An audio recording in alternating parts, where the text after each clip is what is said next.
Lord, it's been great to sing these songs of hope and assurance in your faithfulness and love and steadfastness.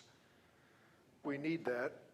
And I'm mindful of some in this room who maybe are on the verge of giving up hope. Things seem so dark that it seems impossible to see any light at the end of this tunnel.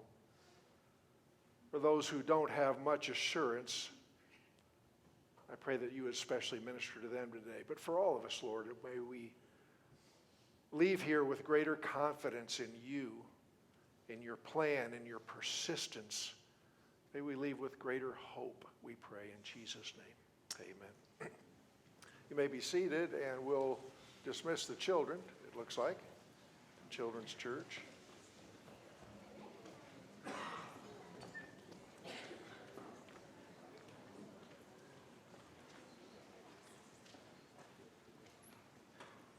This morning we're set to look at Genesis chapter 5, a few verses from chapter 6, but mostly Genesis chapter 5. And it's good because it teaches us how to live in this broken world with our heads up, how to have hope in hardness, redemption, to see redemption in the midst of brokenness. You see, people who lose their grip on one or the other of these two realities cannot possibly live well. Now, it's a very first world problem to lose your grip on the brokenness of this world. But Americans can temporarily do that. Things can be going good, and we can be enjoying things, and we have some prospects for the future, and no current troubles, no current illnesses dogging us, and so we can forget that there's a lot of injustice and brokenness and problems in this world. And if you have that view, you're living in a fantasy world, and you're not really prepared to live well if you let go of that. On the other hand, if you let go of the reality that there is hope, you can't live at all. Human beings aren't designed to live if they don't have some hope, some degree of hope. They give up. They fall apart in disillusionment and despair. How's it look? Is it on? Any popping?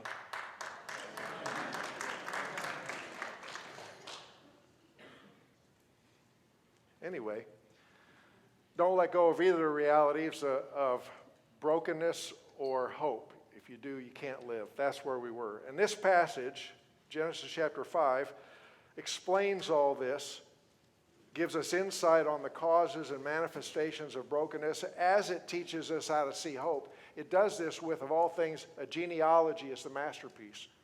Now, we may think of genealogies as boring digressions from an otherwise interesting narrative. No Sunday school curriculum for children ever features genealogies. You notice that? We have Noah because he has animals, or we love animals, or we have all of those stories. We just going to skip over the genealogies. But you need to know, this will help you a little bit to understand why those boring parts are in the Bible, that for the Old Testament authors, the genealogies were really the structure and backbone. What they really saw going on was this line of people. And the stories that we love, they put in there as sort of footnotes to the genealogy.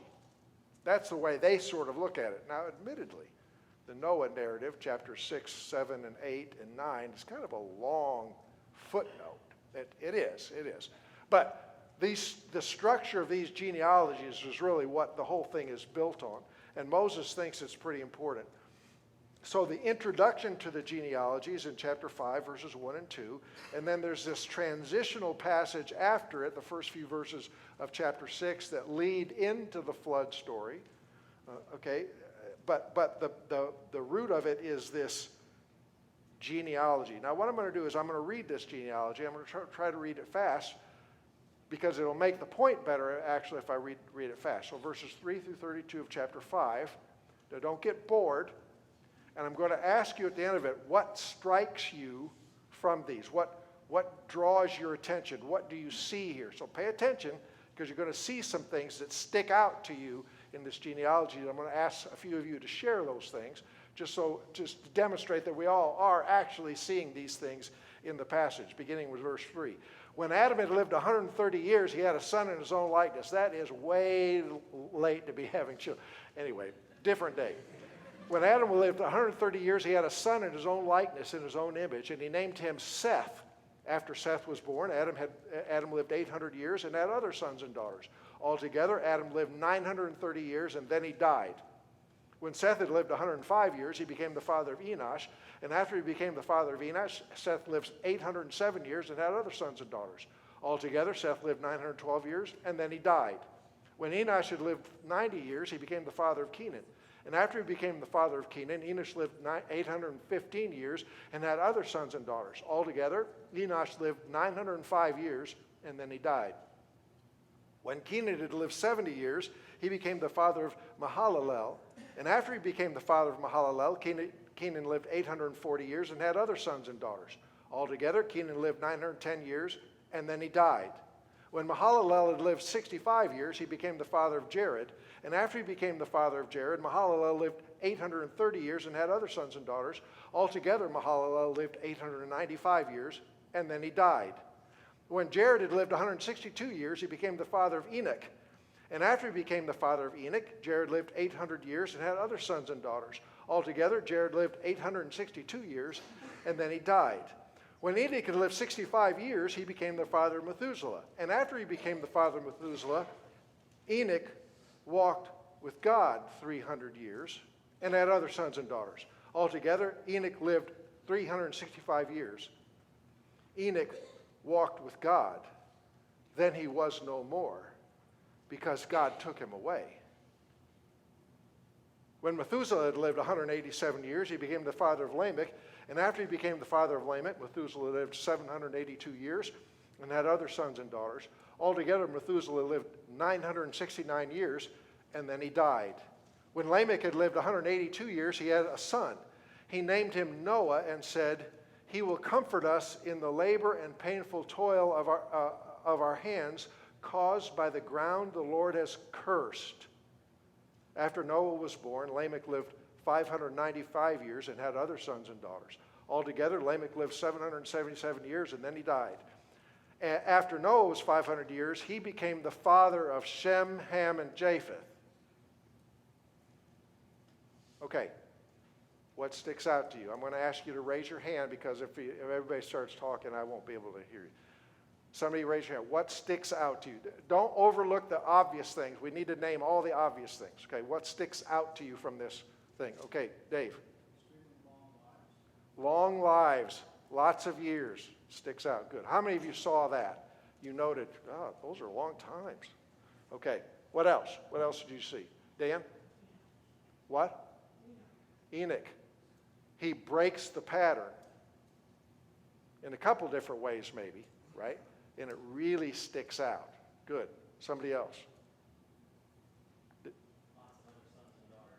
Sons and daughters. Had sons and daughters, yeah. Now, if there's anybody in this room that would consider themselves a champion of big families, this is your chapter.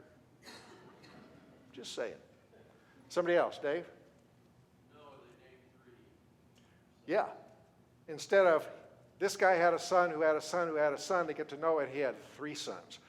Somebody has said the genealogies go from top to bottom until you get to the end, and then they go horizontally. Noah had 3 sons, right? It sticks out because it's different. Good. What else? And then he died, and then he died, and then he died, and then he died. I did sort of emphasize that in the way I was reading it, but yeah, it's like it really hits you in the face. Good. What else? What else do you see here? Jabin? Had children later in life. Of course, if you live 900 years, maybe having a child at 150 is not all that weird. You know, anyway, that's true. It's just hard to even imagine what that must have been like, okay? Anyway, what else? What else do you see here? Anything else stick out to you? We're told what Noah's purpose is. So Lamech saying something, he named him Noah and said, he will give comfort. He's pointing out something, and of course these words are very important because Lamech is mentioning the curse, okay? This is a present reality, right? You see that here. Good. Somebody else? Anybody else see something? Betty? Yeah. So the likeness of God, Adam creates a son in his likeness and image, okay? And that reminds us of chapters 1 and 2, God creating man in his image. Good. What else? Somebody else had their hand up. Linda? You what? Yeah. Enoch didn't die. So that's one of the distinctives about Enoch, that everybody else died, but he didn't. Anything else stick out to you in this passage?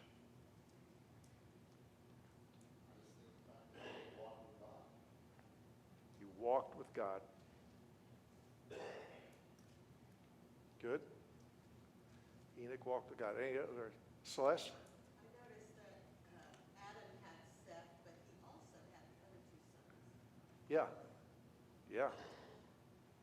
Yeah, that's going to be a really complicating factor when we think about that. Good. Somebody else? Dave? Except for Noah, all the other people were measured by the birth of their first son, and then they had other children. So the first son seems to be an important part of their life. Yeah. So the firstborn was a milestone in the life of a person. Yeah. Then you get to Noah, and he had Shem, Ham, and Japheth, but doesn't actually tell us which one of those is oldest. I mean, they're sort of equal that way. Yeah, good. Anybody else? I don't want to cut you off because this is good. And the reason I'm asking you this question here, what do you see here, is so that I think we're all seeing those things.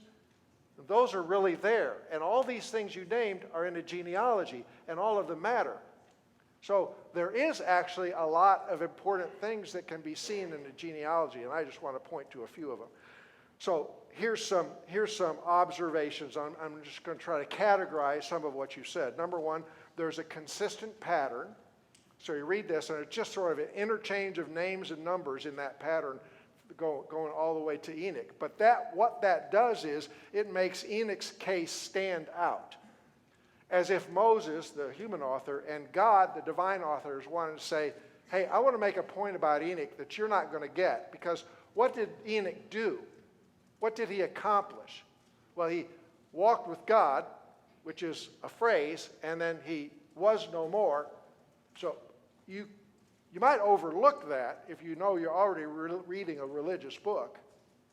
But the pattern there makes Enoch and then Lamech's statement stand out, because you sort of get in the lull of the thing. Boom, it hits you.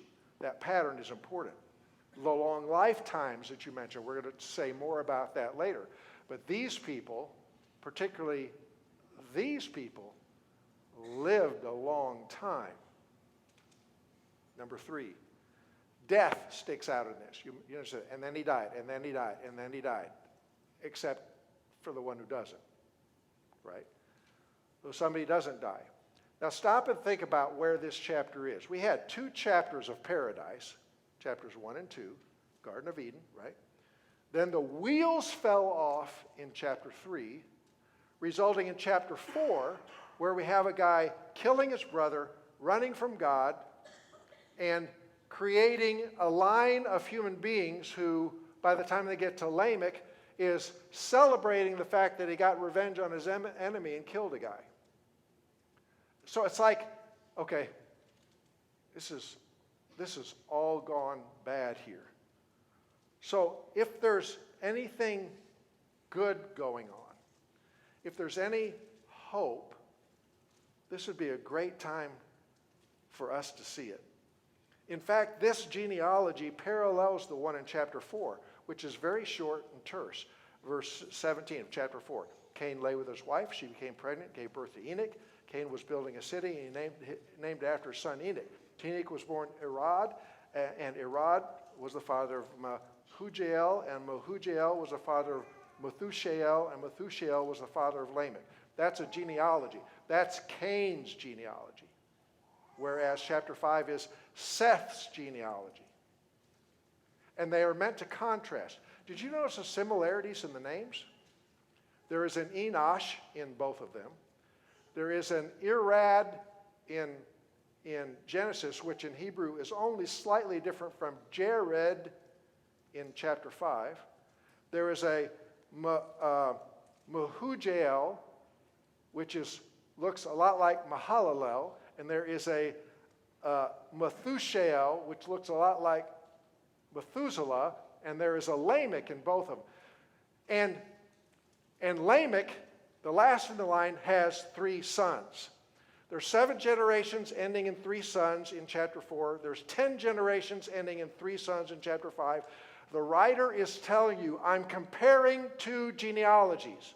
They are both here and they're both different. He's making that point. And it's important that we see that here. Because there are 2 lines, 2 legacies, 2 seeds happening in this earth. And let me just tell you, they are happening at the same time and in the same place. This is why you hold on to both brokenness on one hand and hope on the other. It parallels the fact that there are 2 kinds of people on this earth. 2 kinds. There are people who take life, right? Cain, and then Lamech. There are people who, put it this way, they cause death, Cain and Lamech, and then there are people who avoid death. There's Enoch. There are people who go their own way and build a city named after their son, and there are people who call on the name of the Lord. Look at the last verse of chapter 5, last 2 verses. Adam lay with his wife again. She gave birth to a son and named him Seth, saying, God has granted to me a child in place of Abel, since Cain killed him. Seth also had a son and named him Enosh. At that time, men began to call on the name of the Lord. That last phrase is very important. It does not mean that people started to pray. We can think of the word call on the Lord as another word for prayer. That's not what that means. This is a public calling on and being identified by the name of the Lord. We would call it public worship. If you want to put it in sort of a crass term, this is organized religion. In the line of Seth, people began to publicly and deliberately and as families and communities worship God. That's not said of Cain's line. That's not what was going on in Cain's line. The seed of Cain did not call on the name of the Lord. They went their own way. But the seed of Seth did call on the name of the Lord, and you see this clearly in the comparison. So Cain's line is characterized by curse, Seth's line by blessing. I do not mean that Seth's line did not live under the curse. Seth's line includes a lot of people who died, right? And Lamech was glad to have Noah and named him in a way that said, maybe God will comfort us because of the earth that God has cursed. Seth's line understood curse. It's just that their line, the legacy of their line, will be blessing rather than curse, and that's part of what God's trying to show there. That's what we see in the genealogy itself. But now look at the introduction to it in verses 1 and 2. So we've already seen that in chapter 4, Seth is born. He's special, he's different, and at that time, in the line of Seth, men began to call on the name of the Lord. Now, God says, okay, this is the written account of Adam's line. In the book of Genesis, this is the structure. You'll see in, I think it's 9 different places throughout the book of Genesis, this is the written account of, or King James Version, these are the generations of. That's a code phrase. That means, okay, now we're going to talk about a whole nother section of history characterized around this individual or these individuals. That's what that means. So as Moses was keeping notes on how he was going to write the book of Genesis, I don't think he did this, but if he did, he'd say, okay, I figured out my outline now. Here's my categories here. This is a new category, and this is where he begins chapter 5, and this is how he does it. Verse 1, when God created man, he made him in the likeness of God. He created them male and female and blessed them, and when they were created, he called them man. Now look, we already know all that because it was just a few verses earlier in chapter 2. Do you know why this is strategic here? Because the wheels have fallen off of humankind in chapters 3 and 4. And it would be perfectly logical to think, the whole thing is shot to heck. It's over. It's over. God had a good idea, but it didn't pan out. It would be logical to think that. That's the way humans think. These verses say, this has been the plan, and it still is. What God had originally designed has been messed up by human beings, but God hasn't given up on human beings. That's what those verses signify. And I love the words that are actually used here. God created, blessed, and named. To name something is to possess it. Naming is a sign of ownership, but it means possessing. It's mine. If you name it, it means it's mine. Little kids growing up on a farm, can we name the calves? No, because when we butcher them, it's going to be hard on you, because it's going to be your calf then. We don't want you to have this calf because we're going to kill it. Right? So naming is a possession. It makes it yours. God is doing that. God created, and he blessed, and he named. And when you see that in chapter 2, you think, oh, great, this is this beautiful Garden of Eden story. When you see it in chapter 5, you want to say, still? He's still doing that? Yeah, he's still doing that. Now look, we've already seen some evidences of hope, haven't we? Back in, when you take a journey anywhere, I don't care whether it's a backpacking trip to some remote place, or you're taking an overseas trip to a tour of a European country, or whether you're just driving a car any distance at all, you're going to pack some things just in case. Now, the things that you mean by just in case are mostly bad things. Now, some of you say, I'm going to put $500 bills in my pocket in case I run across a garage sale I want to stop at. Some of you might say that, or for Jennifer, we might be near a Costco. But most of the just in cases that we're thinking of is something going wrong. I'm going to bring medicine. I'm going to bring cold medicine. I don't have a cold, but I might get one, right? We're going to bring medicine. We're going to bring bandages. How many of you do that? In the thing you pack to travel, there's bandages. And they're all wrinkled and crusty because you never use them, right? But they're there in case. And you do the same thing with your car. For years, whenever I travel, I put a box of tools, strategically picked. What might I need? What might I need on the road? I have never opened that thing on the road. Praise God, I've never broken down on the road. But I'll tell you, next time I travel, I'll put that toolbox, because just in case, right? We take those things. We want to have the assurance, some assurance and comfort from the fact that when bad things happen, we'll be at least somewhat prepared. Let me just tell you that what we're seeing in this chapter are some grounds for hope that we should pack away for the future, because dark days either are here for you or they are coming. We know that. We're not naive. So you'll want to have these kinds of hope, okay? So for one thing you're going to want to have is the hope that it's still possible to walk with God. I'm reviewing a little bit here. You can still walk with God. That phrase, Enoch walked with God. Now think about it for a minute. The last time we saw God walking was in the garden in chapter 3, when he was looking for Adam and Eve, presumably because the normal thing was for him to walk with Adam and Eve in the garden. That was the pre-fall activity between God and men. Enoch walking with God means that's still possible. In a broken world, in a sin-cursed body, in a heart that is tainted by my selfishness, it's still possible to walk with God. God is still walking around and offering to walk with you. And the path you walk with God is not necessarily easy. It isn't the Garden of Eden. No, it isn't. But he's there, and he's with you. It's still possible. Now take that hope and pack that away just in case. You're going to need that. Here's another hope. Death doesn't ultimately win. It could and should be said of every human being, and then he died, end of story. But again, Enoch's case tells us that maybe death doesn't actually have to dominate. Maybe actually there is a way that death can be defeated. And even if it's only a hint of that in the fact that Enoch didn't die, still, that's a hope. Now, we live now with a whole New Testament, and we see how that, so we have a whole lot more detail of that hope of life after death, right? Hang on to that. You're going to need that. If the doctor tells you you have an incurable illness, that hope is one you're going to want to pull out of your suitcase and hang on to, right? Here's this third hope we have in this genealogy, that God is still on track.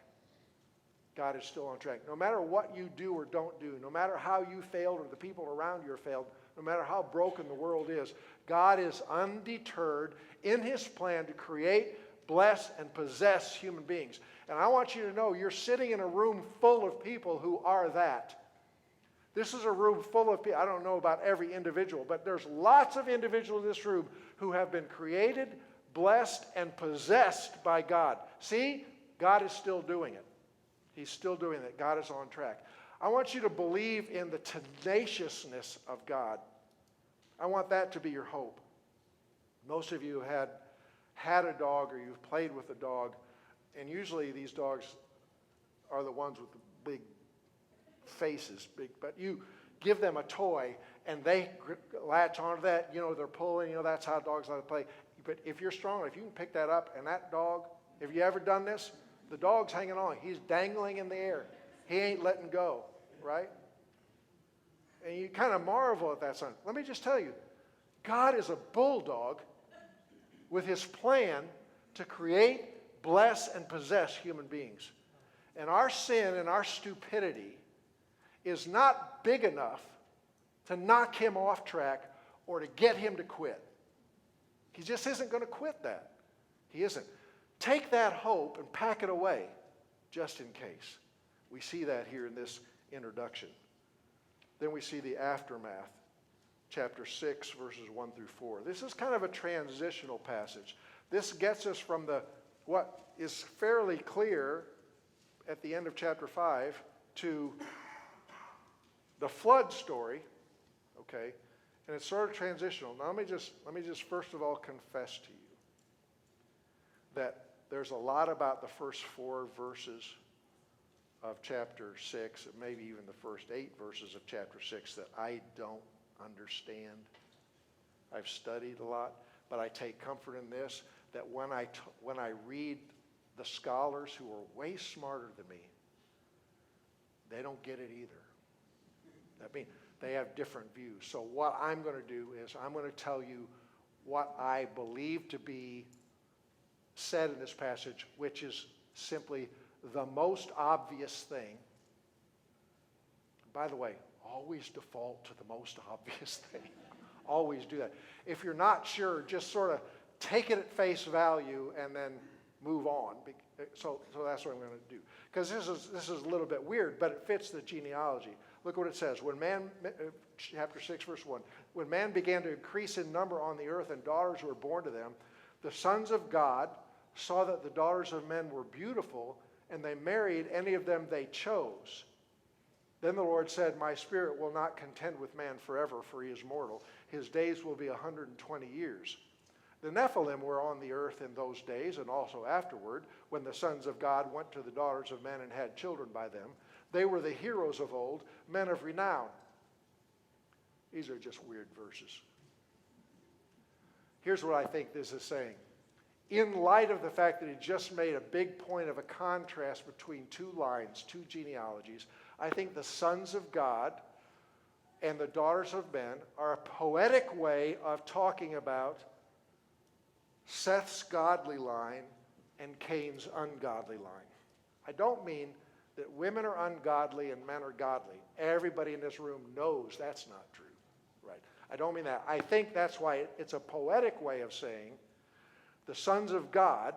Remember, Adam is talked about as a son of God in God's likeness, and Seth is talked about a son of Adam in Adam's likeness. He's kind of making that line of descent really clear, and so I think he's talking about Seth's line intermarried with Cain's line, and they had lots of children. Now, having lots of children is a good thing, because God's plan was that the earth should be replenished and filled, okay? And that's happening, so that's good. That's part of what God originally created, but we have to ask ourselves, filled with what? And I think the result of a godly line mixing with an ungodly line in the whole context of the Pentateuch the books of Moses, that's a bad thing, isn't it? Remember all the warnings in Deuteronomy? Moses said, don't be messing with those Gentiles. Don't marry their daughters. Don't give your daughters to them to marry. He made a real point about that because that's going to be a snare to you. And in fact, Israel's history bore that out. That's exactly what happened. That's a big deal in the Old Covenant, and I think that's what we're seeing here. So this is sort of an explanation of, so it's good to have children. It's fine to see attractive women and marry them. That's fine. But there's not so fine if you mix the godly with the ungodly, because what happens is not you get a bunch of godly people. What happens is you get a bunch of ungodly people. See how this is leading into the flood story and the reason for the flood. I think that's what he's saying. And then there's these Nephilim. That name occurs again in the book of Numbers. And in the book of Numbers, this is when the 10 spies who said, we cannot take the land. They sent, Moses sent them into the land. They said, we can't do it. The 10 who said we can't do it said, we've seen giants. They're the Nephilim. Now, it could be that Nephilim was sort of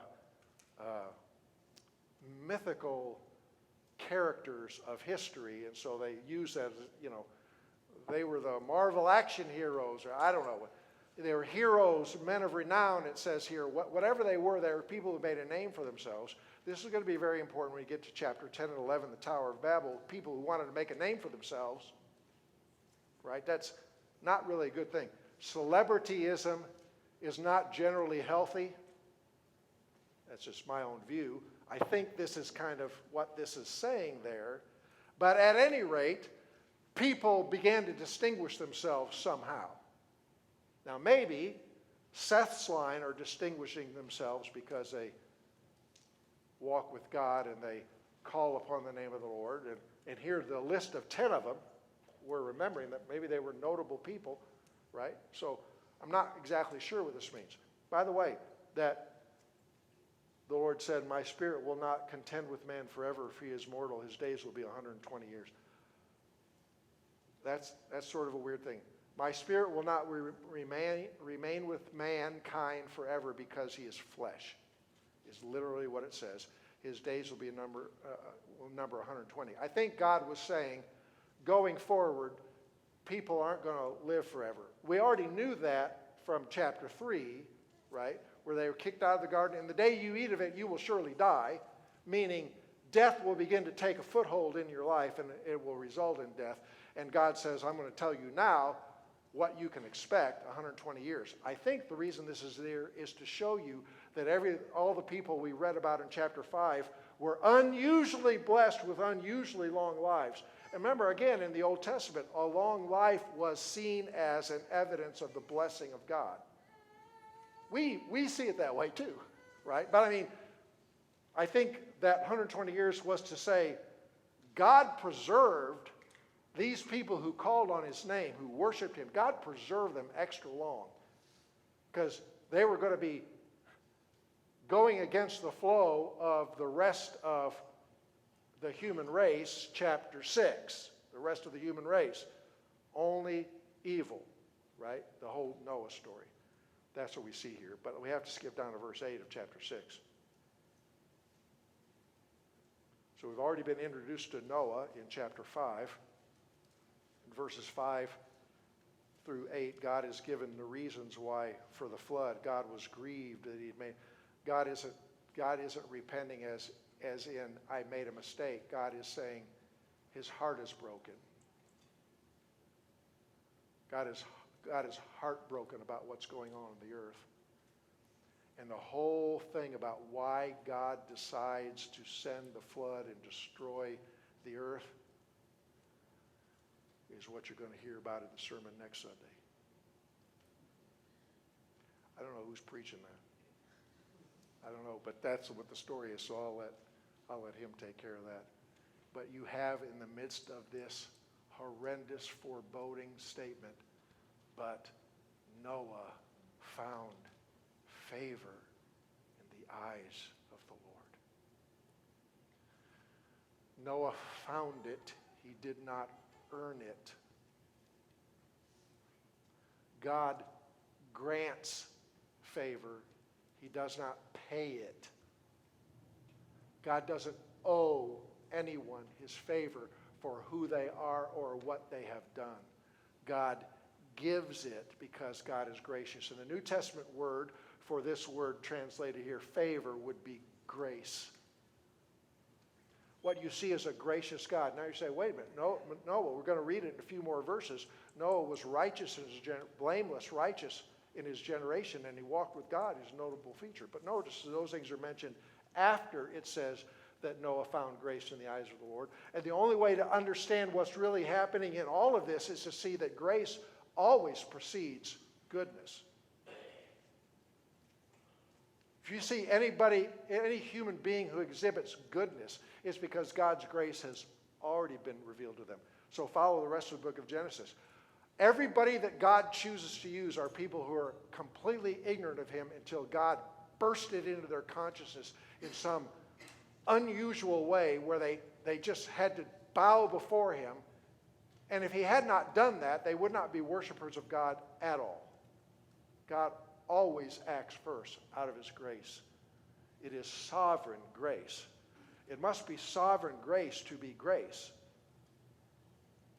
And you see that here. Let me tell you, you stick that in your suitcase just in case. You stick that in your suitcase when days look dark and hopeless, when things are difficult, when you want to give up. You remember who God is. He is a God of grace. That's who he is. God delights to give. He wants to give. It is his nature to give grace.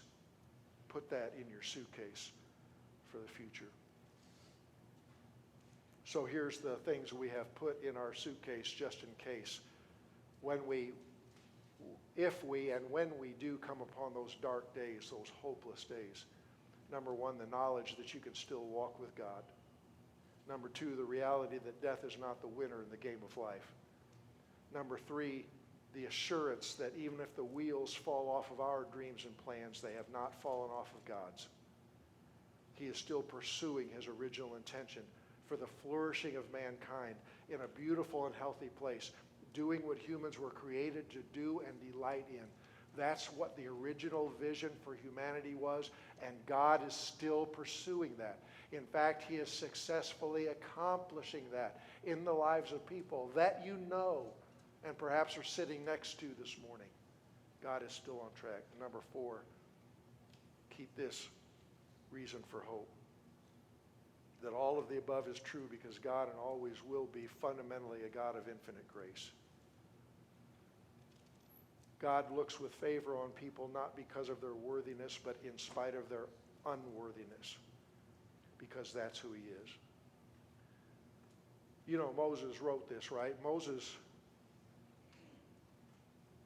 before he penned Genesis, had a life-defining moment with God that he recorded in Exodus chapter 33 and chapter 34. And because of the very discouraging times that he was faced with, and Moses wanted to give up, Moses made a request that defies human possibility. He wanted to see the glory of God. And God granted his request in some limited way by, remember what it says, he put Moses in a crevice of rock to see God's back as he passed by. I can't imagine what the sight of that would be. But God said, I'm going to do that, and I'm going to proclaim my name before you. Now, to proclaim my name is to say, I'm going to tell you who and what I really am.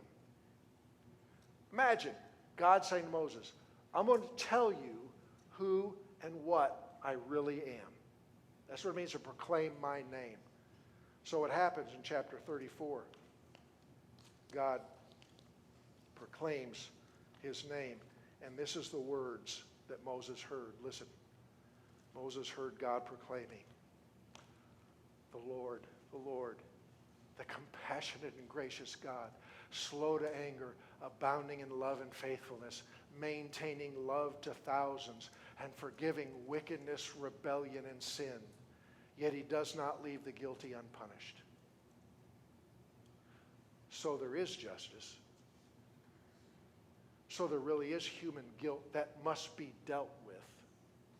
So there really is consequences of sin, and we must hold on to that reality and not be surprised when there are school shootings and meteorological disasters and all sorts of bad things going on. We must not be surprised by the fact that we're living on a cursed earth.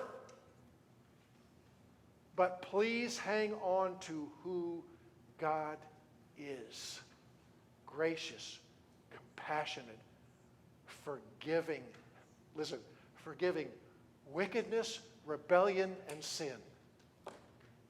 Name it. Forgiving it. That's who God is. Moses said, I need to know who you are. I want to see your glory. And God said, I'm going to tell you who I am and what I am. I am a gracious God. Because you see, some of the circumstances of your life or the world you live in don't give you confidence that there is goodness operating out there, let alone in charge of anything. And so you must hang on to what you know about God. That's where your hope must be. Curse is still the baseline for human life on this planet in this present age. Let me say it again. Curse is the baseline. Some people naively think that everybody sort of stands in the middle and there's curse over there and blessing over there. No. We a long time ago went over there. This is my left. Curse is the baseline. If anything outside of that happens, it will be toward blessing, and it will be by grace, right? That's the world we live in. But here is God, who's fundamentally, at his core, a God of grace, compassion, forgiveness. And that has always been the basis of our hope. Now listen, those of us who've met Jesus now see far more of the outworking of that grace. We not only see Noah as somehow bringing relief from the curse, but we've found Abraham, through whom all the nations of the earth will be blessed, and Jacob, who, in spite of walking away from God, was not let go by God and gave birth to 12 sons, including Judah, who was messed up, but would be a lion in the tribe, who would one day be the father of, and you follow the genealogies all the way through the Old Testament until you get to where the New Testament begins with genealogies, Matthew chapter 1, Luke chapter 3, and Jesus is the end of those genealogies. We've met him, right? We see that whole picture now. That's where the grace of God ultimately culminates. If you've met Jesus, you have seen grace in the face. That's where we are. That's what we celebrate. Hang on to that. That is the basis of our hope. Let's pray together.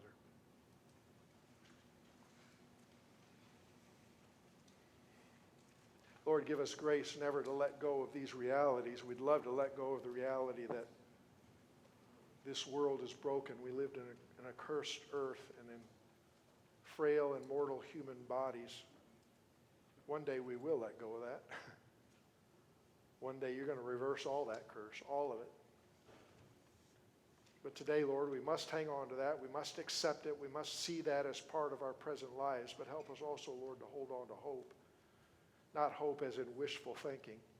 Certainly not hope in human beings to somehow better our lives, but hope in you, in who you are, and what you're doing, in the persistence, the tenaciousness of your plan. Help us, Lord, to have hope there. And help us especially, Lord, to see that Jesus is the culmination of all that. And Jesus is better than anything else we might possibly put our hope in. In Jesus' name we pray. Would you stand with us and let's sing, Jesus is better.